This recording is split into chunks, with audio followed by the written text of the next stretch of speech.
Na hora de planejar a sua aposentadoria, você tem várias opções. Entre elas, por exemplo, construir e fazer a manutenção de uma carteira de investimentos por conta própria no longo prazo, comprando ações, fundos imobiliários, CDBs, tesouro direto e por aí vai, ou investir em produtos de previdência privada. Sabendo que esses investimentos têm rentabilidades diferentes, características diferentes, tributação diferente, qual dessas opções será que é a melhor para você?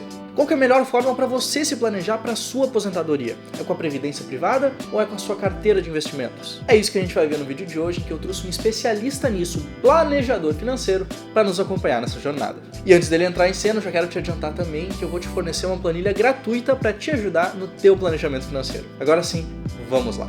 Stefano, seja então muito bem-vindo novamente aqui à Guilda dos Investidores, e hoje a gente vai conversar um pouco sobre as principais diferenças que podem levar o investidor a escolher investir para o longo prazo, pensando no seu planejamento de aposentadoria, seja em ativos de previdência, seja na sua própria carteira de investimento, comprando ações, renda fixa, investindo ali na sua própria corretora. E aí, Stefano, o que tu tem para me dizer sobre isso? Bom, José, obrigado pelo convite, é um prazer voltar aqui para a Guilda dos Investidores. Basicamente, assim, existem várias formas de a gente fazer o nosso planejamento de aposentadoria, o nosso planejamento de longo prazo. A gente pode fazer através de uma gestão mais ativa, onde a gente vai ter a nossa montagem de carteira de investimentos e acompanhamento por conta própria, né, ou com ajuda profissional. É um serviço que a gente até presta aqui na Musa Capital. Mas também tem uma outra forma, que é um pouco mais simplificada e pode agregar bastante valor, né, para os investidores, que é a ferramenta da previdência privada. A previdência é um produto que por muito tempo se teve um preconceito com ela, porque também por muitos anos quem dominou esse mercado foram os grandes bancos, que tinham produtos com altas taxas de administração, taxa de carregamento de entrada, taxa de carregamento de saída, mas que hoje em dia essa realidade mudou consideravelmente, né? Então, a competição que a SUSEP implementou do mercado de previdência acabou agregando produtos que podem trazer grandes vantagens para os investidores.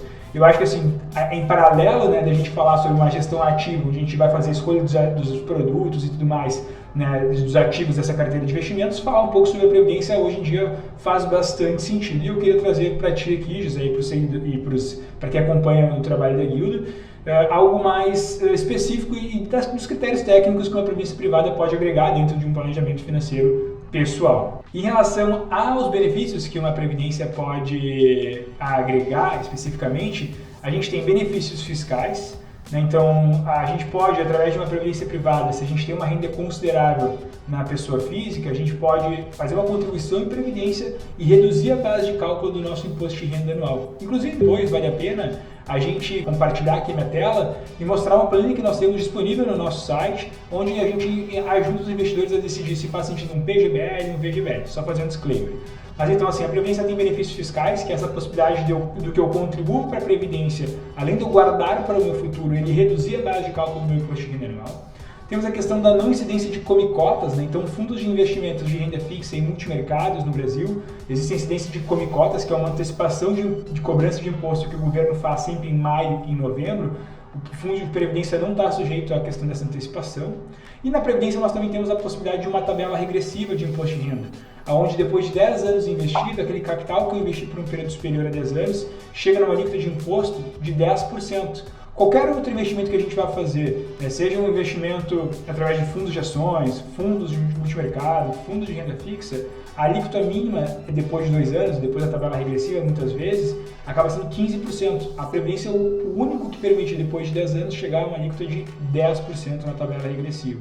Então tem uma série de outros benefícios fiscais. E lembrando também que talvez você esteja pensando que ativos como LCIs ou CRIs, que por exemplo, que não tem a cobrança de imposto, muitas vezes a falta de imposto está embutida na baixa rentabilidade do ativo. Assim como a gente encontra, por exemplo, CDBs que pagam 115% ou 120% do CDI, uma LCI geralmente não vai passar dos 100% do CDI justamente por causa dessa diferença do imposto que é cobrado. Porque isso que importa no fim das contas, né? O quanto de dinheiro você realmente consegue. E não apenas um número que está se alterando ali, que está variando na sua corretora, só que aquele número que está ali não é o número que você realmente tem, não é o seu patrimônio de verdade, porque precisa ser levado em consideração todas as questões de imposto. Exato, assim, um erro, trazendo aqui, voltando alguns slides, deixa eu voltar aqui, que eu acho que é algo super interessante que a gente comenta, é esse gráfico aqui, né? Os investidores, muitas vezes, na hora de fazer o seu planejamento financeiro, eles pensam na rentabilidade nominal, na rentabilidade bruta que eles vão ter. Só que no longo prazo, né, principalmente, na hora de fazer um cálculo de planejamento de aposentadoria, a gente tem que sempre pensar em rentabilidade real. E quando se fala em rentabilidade real, a maior parte das pessoas, na hora de fazer isso, pensa só, eu tenho que ganhar o rendimento dos meus investimentos acima da inflação. Mas a rentabilidade real ela vai um pouco além disso, né? Na hora de calcular de fato, né, quanto que eu devo contribuir, ou cenário de retorno especificamente, eu tenho que considerar também o imposto que eu vou pagar nos meus investimentos, né? Então, assim, na grande questão, o rendimento dos nossos investimentos ele tem que ser, né, bruto, um valor X, mas esse valor X a gente tem que considerar na hora de pensar no valor líquido que a gente vai usufruir de fato esse capital, o imposto de renda e a inflação, né? Então é importante a gente considerar isso. Muitas vezes as pessoas, vou fazer um planejamento de aposentadoria, daí ele vai lá num banco, faz uma simulação, se eu contribuir aqui R$500 por mês por 30 anos, eu vou ter R$2 milhões. Sim, em termos nominais, sim, mas esses R$2 milhões são R$2 milhões em valor de hoje ou em valor de daqui a 30 anos? Porque a gente sabe que temos inflação e no longo prazo consome o poder de compra. E não obstante, né, esses R$2 milhões vai ser um R$2 milhões líquido ou vou ter que pagar mais imposto sobre isso? Então, assim, além de ter a questão do cálculo em relação à inflação, a gente deve considerar os impostos também. E aí, por isso que a gente aqui na Musa sempre faz um planejamento considerando estatísticas de longo prazo, para também fazer uma simulação em relação a como que é o histórico da taxa de juros no Brasil, qual que é o histórico de inflação, porque a gente tem momentos que a inflação está lá em cima, mas tem momentos que a inflação está lá embaixo, tem momentos que a taxa Selic está lá em cima, tem momentos que a taxa está lá embaixo. Então, na hora de fazer um planejamento de longo prazo, é importante a gente considerar isso. E esse gráfico aqui, no fim das contas, ele está mostrando no cenário desde 2000, né, qual que foi o CDI médio, né, ao longo dos últimos 22 anos completos. A gente teve um CDI na faixa de 11,28% ao ano e uma inflação média de 6,21% ao ano. Ou seja, se a gente considerar somente um investimento bem conservador, que renda 100% do CDI, a tendência é que no longo prazo a gente vai acabar tendo um ganho real. Mas, obviamente, e que é o que chama atenção nesse gráfico aqui, a linha azul clara superior ali é o retorno bruto do CDI. Percebam que existe um gap e tem uma linha azul escura logo abaixo. Essa linha é o rendimento bruto descontado o seu imposto de renda, né, os 15% de alíquota que seria no investimento tradicional. E a linha rosa seria então a inflação acumulada nos últimos 12 meses. O que a gente percebe? O que importa mesmo, no fim das contas, no longo prazo, é toda essa área achurada em azul, que seria então o retorno que nós temos tendo bruto, descontado o imposto de renda, acima da inflação. E aí a gente vai chegar em algo próximo de 2 a 3% ao ano na média, no investimento de 100% do CDI. Então é um cuidado que muitas vezes é negligenciado, né, José? Exatamente. Considerando aqui, então, os demais benefícios da previdência privada, nós temos a questão de flexibilidade no resgate. Então, a previdência vai, diferente de uma carteira de investimentos tradicional, que, no fim das contas, para poder utilizar o capital, você vai ter, muitas vezes, que sacar o recurso de uma vez só, ou tem que fazer um planejamento do melhor uso desses saques, ou dos vencimentos dos títulos para te utilizar ele. A previdência ela vai te dar uma flexibilidade, porque como ela vai estar sofrendo uma gestão ativa dentro dela, né, por parte do gestor e do time da gestora, a gente pode receber isso no formato de um saque, né, parcial, que nem uma carteira de investimentos. Eu posso receber o saque de uma vez só, sacar tudo de uma vez só, ou eu posso transformar ele em uma renda, seja uma renda temporária ou uma renda vitalícia. Então, uma outra ferramenta que também tem bem interessante. Eu acho importante também denotar que esse ponto da previdência, que a gente tem algumas flexibilidades aí na hora do resgate, também existe numa carteira de investimentos tradicional. A pessoa também pode vender tudo se ela quiser e sacar todo o dinheiro, bem como investir em ativos que geram renda, como ações de dividendos, como fundos imobiliários e por aí vai. Só que tem um ponto bastante importante na minha experiência, eu acredito que na experiência do Stefano também, de que é muito difícil, às vezes, para uma pessoa comum, uma pessoa que talvez não seja assim tão interessada no mundo dos investimentos, conseguir fazer a manutenção adequada do seu patrimônio durante 5 anos, 10 anos, 15 anos, fazer todo esse planejamento de aposentadoria, que acaba sendo um ponto muito positivo da Previdência justamente de delegar essa função, não é mesmo? Então, José, essa é uma pergunta super importante que deve ser feita e deve ser considerada na hora de fazer o planejamento especificamente de aposentadoria, porque muitas pessoas quando começam a investir por conta, a não ser que ela de fato goste mesmo do assunto, se engaje, e acabe não sendo algo, sabe, momentâneo na vida dela, acaba que quando a gente monta uma carteira de investimentos, o principal fator é termos disciplina de replicar e aplicar aquela estratégia no longo prazo. Então, assim, é muito comum quando o investidor chega aqui na Musa, muitas vezes, de ele estar meio perdido em relação à sua estratégia de investimentos. Um dia ele começou sabendo o que ele estava fazendo, ele se perde e ele parou de fazer o reinvestimento daqueles dividendos, né? E uma forma, e eu acho que a Previdência acaba agregando bastante valor, é justamente nisso, assim. O fundo de investimentos, um fundo de previdência, quando ele faz a seleção de um ativo, aquele ativo continua pagando os dividendos.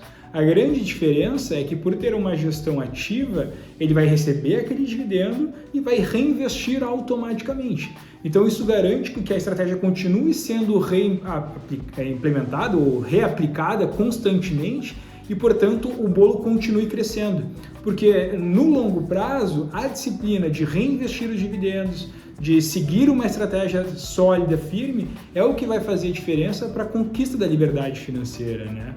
E essa é uma questão que as pessoas muitas vezes também comentam: puxa, mas eu vou fazer uma carteira por conta, e também é uma opção, né, que a gente já comentou, e vou receber dividendos. Beleza, só que essa mesma carteira, esse mesmo montante que você conseguiria eventualmente viver de dividendos, se você tivesse esse mesmo montante acumulado muitas vezes num fundo de previdência e, caso queira receber uma renda mensal, transformar esse montante em formato de renda, você também tem essa opção dentro da Previdência, né? E não, os dividendos não são a única fonte de renda que eventualmente tu pode fazer com os teus investimentos. A Previdência também pode ser transformada num formato de renda. Lógico que cada um tem as suas características, as suas peculiaridades, mas essa opção também existe. Então, acho que, em resposta à pergunta que tu fizeste, a primeira questão é a grande vantagem de reinvestir, né, de forma sistemática os dividendos, enfim, os rendimentos de forma inteligente e, ao mesmo tempo, também ter a opção de no futuro transformar em formato de renda, se é que essa é a melhor opção, né? Então você pode decidir isso também lá na frente.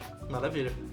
Além disso, nós temos a questão relacionada à disciplina financeira. Eu acho que esse é uma das principais também vantagens da previdência privada. É que você vai programar um débito, você vai fazer um planejamento de aposentadoria, você vai calcular qual é o valor ideal de contribuição que deve ser feito e você vai programar um débito. Então não vai ter um risco de não ocorrer um reinvestimento do recurso ou de você de fato, quando o título vence, você não reinveste ele para o fins da aposentadoria, que esse seria o objetivo, ou você não de fato deposita na corretora lá para fazer o investimento mensal e aí, portanto, deixar lá o recurso acumular, né? Então, assim, como ele é um débito automático, muitas vezes que você consegue programar, seja no seu cartão de crédito ou seja na sua conta, você faz o investimento de forma automática e então disciplinadamente você está guardando para o objetivo a aposentadoria, para o objetivo longo prazo. Também tem uma outra grande vantagem em relação a outros fundos de investimentos, que é a liberdade de portabilidade, né? Então, tu pode trocar de gestora A ou de seguradora A para gestora B, para seguradora B, sem ter que fazer o resgate dos ativos, né? Então, essa é uma grande vantagem que tem dentro da Previdência. Se eu não estou satisfeito com a gestão do fundo A em determinado local, como é que eu faço num fundo de investimento tradicional? Eu tenho que resgatar para fazer o reinvestimento. A Previdência te permite portabilizar, e aí tu não perde tempo de contribuição e tu pode eventualmente mudar a estratégia da alocação dos teus ativos. Stefano, eu tenho uma pergunta sobre a parte da portabilidade. Se eu quiser, por exemplo, eu estou investindo numa previdência agora que investe em títulos do Tesouro Nacional. Eu quero trocar para uma previdência um pouco mais arrojada, que investe em ações. No momento que eu faço essa portabilidade, se eu tivesse investido em fundo tradicional, eu teria que solicitar o resgate, pagar o imposto do lucro que eu tive ali dentro desse fundo e aí, com o dinheiro líquido de imposto, aplicar em um outro fundo que seria da minha decisão. Nessa portabilidade, existe o pagamento de imposto para sair de um fundo para ir para outro fundo? Perfeito. Então, basicamente, o que acontece? Quando a gente faz o processo de portabilidade, essa é uma grande vantagem que a Previdência Privada tem. Você não precisa fazer o resgate, pagar imposto e fazer o reinvestimento dos ativos, né?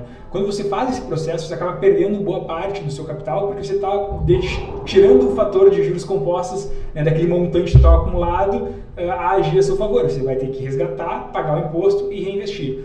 A Previdência não, a Previdência te dá a liberdade, então, de portabilidade. Você pode tirar do fundo A, na seguradora X, e ir para o fundo C, na seguradora Y, sem ter que, de fato, fazer o resgate, pagar esse imposto e reinvestir o recurso. Você só troca a gestão, é um processo que demora geralmente uns 15 dias, e faz então a troca de estratégia de investimentos sem ter que de fato pagar o imposto e nem perder o tempo de contribuição que você tinha na Previdência no fundo anterior. Que acaba sendo, no fim do dia, uma vantagem para o cliente, por não precisar antecipar imposto, acaba sobrando mais dinheiro para ele. Não, total, José, porque pensa bem, assim, digamos que eu tenha um recurso total no fundo A de Previdência que fosse R$100.000. Eu estou insatisfeito com a estratégia. Eu faço a portabilidade, em 15 dias vai aparecer no outro fundo lá os mesmos R$100.000. Agora pensa se eu tivesse R$100.000 num fundo de investimento. Né? Quando eu vou fazer a troca de estratégia, eu vou resgatar esse valor, eu vou pagar imposto. Digamos que o de rendimentos desse valor tinha ali uma parte de imposto que foi paga, que me levou meu capital para 95 mil. Né? Eu tinha uma boa parte ali que era rendimento e eu paguei um imposto lá quando eu fiz esse resgate. Quando eu vou fazer o reinvestimento do recurso, eu estou em 95 mil. Esses 5 mil a menos é uma base menor para os juros compostos do longo prazo agir e, portanto, é menos rendimento que eu vou acabar tendo. Geralmente, os fundos de previdência em relação a fundos de investimentos que têm uma estratégia similar, eles têm taxas de administração menores. E uma outra grande vantagem é que a previdência já contribui também para o planejamento sucessório. Por quê? O recurso que está dentro de uma previdência privada é considerado como uma espécie de seguro, tanto que quem administra ou fiscaliza, digamos assim, o mercado de previdência não é a CVM, não é o Banco Central, é a SUSEP na parte de seguros e previdência. Então, o recurso que está alocado numa previdência privada, quando o titular daquela conta vem a falecer, os seus beneficiários que ele previamente cadastrou vão receber o capital sem passar por inventário, sem ter que pagar imposto de transmissão. Então, essa é uma grande vantagem, uma burocracia menos a ser resolvida. Então, tem um viés também sucessório que tu consegue destinar. E é legal que a Previdência tu consegue determinar quem é o beneficiário. Eu posso determinar que o meu beneficiário vai ser o José, por exemplo. Não precisa ser alguém da minha família ou algo do gênero. Eu consigo determinar quem que vai receber aquele capital que está lá alocado. Então, por isso que também para fins sucessórios é super interessante, é super viável de se pensar. José, complementando assim, um pouquinho daquilo que a gente estava falando antes, né, um dos benefícios fiscais que nós temos é a questão e a dificuldade que o investidor tem, e esse é o nosso trabalho também aqui como especialista na Musa, é determinar, quero fazer uma previdência, qual que é o melhor formato? A gente vai ter basicamente 4 grandes opções assim para tomar logo de cara. Vai ser uma PGBL ou vai ser uma VGBL? Essa é a primeira grande decisão. E depois disso a gente ainda tem que escolher o regime tributário, né? Progressivo ou regressivo. Então tem uma série de questões que é importante, né, o investidor estar ciente na hora de fazer esse planejamento de aposentadoria. No nosso site, né, no nosso blog, se você entrar lá www.musacapital.com.br/blog, nós temos uma planilha, né, comparadora PGBL e VGBL que ajuda a tomar essa decisão inicial em relação a qual escolha fazer entre um PGBL ou VGBL. Então você pode fazer download, o José vai deixar aqui na descrição do vídeo o acesso à planilha, e eu quero compartilhar essa planilha aqui com vocês para vocês verem de forma prática como que de fato a gente pode então simular, né, a melhor escolha em relação ao tipo de previdência. Então, nesse comparador que vocês estão vendo aqui na tela, basicamente o que a gente tem que editar? A gente tem que editar os campos que estão aqui em rosa claro, né, em salmão. Os demais eles vão ser calculados automaticamente. Então vamos fazer um exemplo aqui com alguns números aleatórios para vocês entenderem qual o impacto disso. Vamos considerar uma pessoa que tem um rendimento mensal na faixa, pode ser, José, de R$ 8.500 por mês. Digamos que essa pessoa gasta com um plano de saúde ou com saúde mais ou menos uns R$300 por mês. Vamos supor que essa pessoa tenha um filho, né, possa ter um dependente. Ela não gasta nada com educação própria, então vou deixar aqui 0. E vamos dizer que ela gasta por ano com a educação deste filho uns R$500 por mês, não dá a dizer que, gaste por mês mais ou menos uns R$500, que daria R$6.000 por ano, né? Então vou botar aqui R$500 mês. O que vai acontecer na prática, né? Vejam que a planilha, por consequência, ela já calculou todos os valores de previdência desta pessoa aqui. E vejam que ela também ajuda a gente a determinar, agora que a gente está em época de imposto de renda, qual que vai ser a forma de declaração mais ideal para esta pessoa. Então, assim, o planejamento financeiro ele vai muito além de previdência também, né? A gente está ajudando aqui na parte tributária e fiscal desta pessoa. Então, assim, se ela fizesse uma declaração de modo simplificado, a renda anual dela seria mais ou menos aqui uns R$104.000. Na dedução simplificada, 16 mil, ela teria uma base tributável de 88. ela teria retido na fonte mais ou menos uns 15.900 de imposto, o IR devido seria 13.700, ela vai restituir próximo de 2.125. Aqui na completa, a gente nem colocou a contribuição em previdência do tipo PGBL ainda, mas se ela simplesmente fizer essa declaração completa, ela vai ter um gasto com INSS, ela vai deduzir o gasto com saúde, ela vai deduzir o gasto com educação limitado a R$ 3.561 por ano, ela vai ter o desconto por ter um dependente e ela vai ter então uma base tributável de 86 mil. O IR na fonte é o mesmo, o IR devido é menor e ela teria então um ganho fiscal só por fazer de forma completa. Mas olha bem, a planilha ela já informa, quando a pessoa preenche aqui em forma renda, qual que é o limite que ela pode contribuir em PGBL e o benefício fiscal que isso vai ser gerado. Então vamos lá, o limite dela seria 12% da renda bruta tributável. A planilha já calculou para a gente aqui que seria em torno de 12.580. Vamos dizer que a pessoa contribua com uns R$ 12.580 no ano, né? 12% da renda bruta tributável dela. Olha o ganho fiscal que ela pode ter no longo prazo, né?